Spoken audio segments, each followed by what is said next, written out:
يا بروفيسور كيف صحتك بروفيسور؟ أنا مزيان مزيان مزيان. أنت مغربي بروفيسور جابي سيبوني.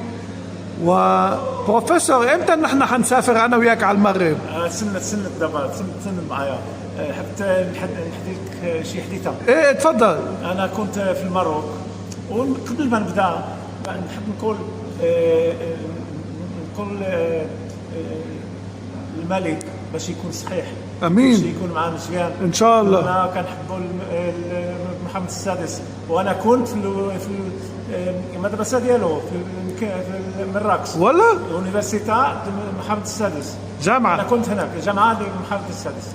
دابا غير الله يعطيه العافيه. امين امين.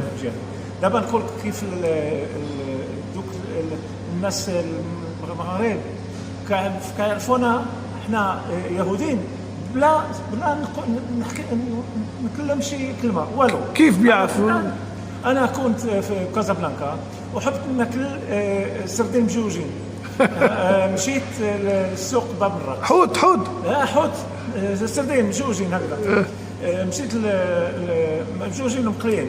مشيت لباب الراكس وفتشت راسي فاين كيبيعوا ديك السردين مجوجين، ووصلت شي موضع وانا كنجلس، الواحد كيجي معايا باش يسقسيني اش حبت ناكل، والراجل دي هناك كيقلي الحوت، كيعطي له، كيغوط عليه، كيقول له هذا ما كياكلش هذول، هو كيصبعوه الفلو دينار، ما كياكلش هذو، كياكل غير هادو، مش كوشر يعني.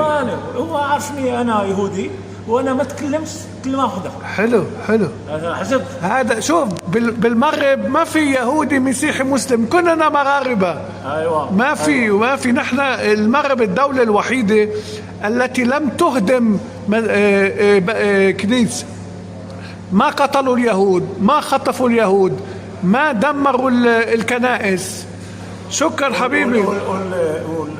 محمد السادس وابوه حسن الله يرحمه محمد الخامس كانوا بيحبوا اليهود بزاف، ونحن كلهم كل شيء اليهود كلهم يحبوا اهالي. صحيح. ابويا كان يحب، كان يحكي، كان يقول لي على حسن الخامس بزاف، كيقول لي حديثات مزيانه على هيك، وانا كنقول على محمد السادس راسو كل شيء يكون مليح معاه ويكون صحيح. امين. يلا خلينا نرجع، خلينا نسافر انا وياك. يلا بينا ان شاء الله.